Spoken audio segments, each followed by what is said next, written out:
As we celebrate World Environment Day today, governments, businesses, and communities work together on improving the quality of air we breathe. To tell us more about this, we have in the studio air quality expert Dustin Onghan-Seng and Planet Cora founder Antoinette Toz. Good morning and welcome to New Day. Thank you so much for joining us today on this holiday. But do let us know, okay, so the theme for World Environment Day this year, or last year, was Beat the Plastic Pollution. Yes, beat plastic pollution. Beat plastic pollution. Now, this year, we shift the focus more to air pollution. Yes. So okay, we all know the importance, but tell us again, the importance of having quality air. Now, whether, this is interesting, whether it be indoor air or outdoor air.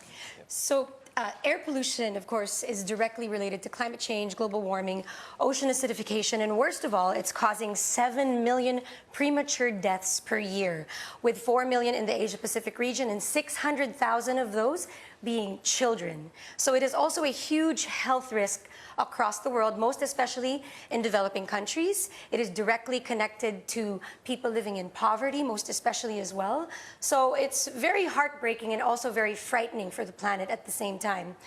When we talk about plastic pollution, it's also directly connected to plastic pollution. Plastic is actually made of oil, which are, of course, is a form of fossil fuels. So once again, even supporting single-use plastics is directly connected to air pollution as well. So this is something that we're looking to not just governments and the private sector, but to every single human being doing their small part, because collectively we are truly powerful. Okay, so the health risk, you mentioned that earlier, so briefly do take us through some of the health risks. We all know asthma when it comes to, air pollution. Yes. What are the other health risks then? Well, basically, there are two kinds of pollution, from indoor and outdoor, which are causing deaths across the world. And when we talk about indoor and outdoor pollution, we can get that from agriculture, households, transportation, and of course, waste as well.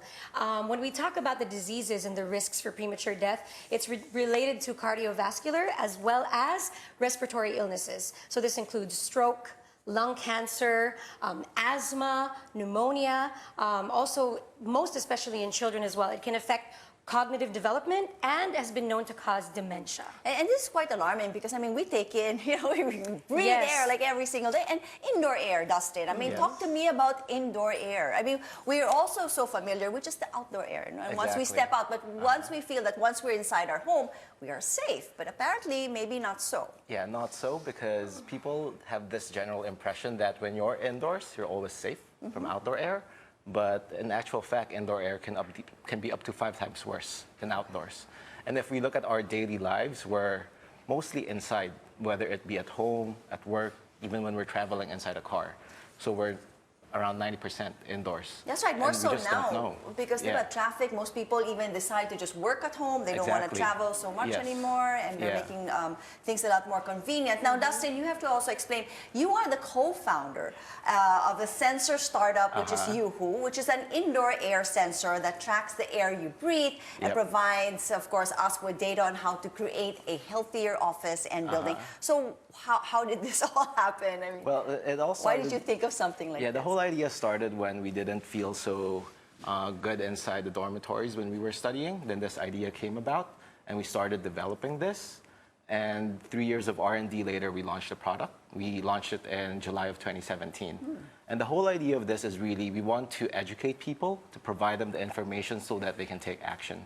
Okay, so this you brought here today, I brought the sensor today. A sensor so today. This is our product. And then it will tell me, tell me the ranges. How do I know? What numbers would say that this is a safe indoor environment? Yeah, so indoor air quality is comprised of so many components. We measure the most number of components in the market.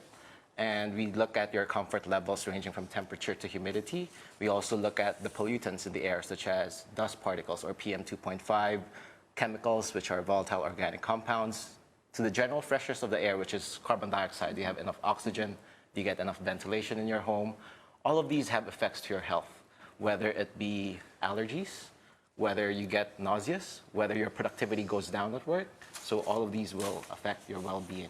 Okay, so let's say just give us tips about both Antoinette and Dustin, tips of how we can actually help the air pollution within our own little area, whether it be indoor or outdoor. What are the main things that we have to be aware of and do? Sure. Actually, one of the things we say is saying no to single-use plastics and also helping clean up trash is a huge thing. They say that it's just one straw said 8 billion people. So it really makes a difference. And then when it comes to traveling, transportation. So really choosing more sustainable means of transportation, carpooling, taking a bicycle if we can, walking if we can, taking the stairs.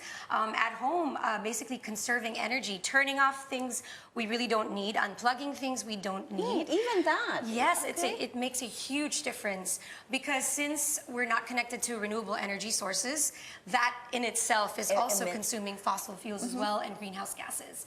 Also switching to a plant-based diet. They said that if every human being skipped meat even just once a week, it would be like removing 240 million cars off the road each year. So that's another way. Save or watching what you eat, not wasting. So they say that food wastage across the world, if it were a country, food wastage, the greenhouse gas emissions from food wastage would be the third largest in the world next to the US and China.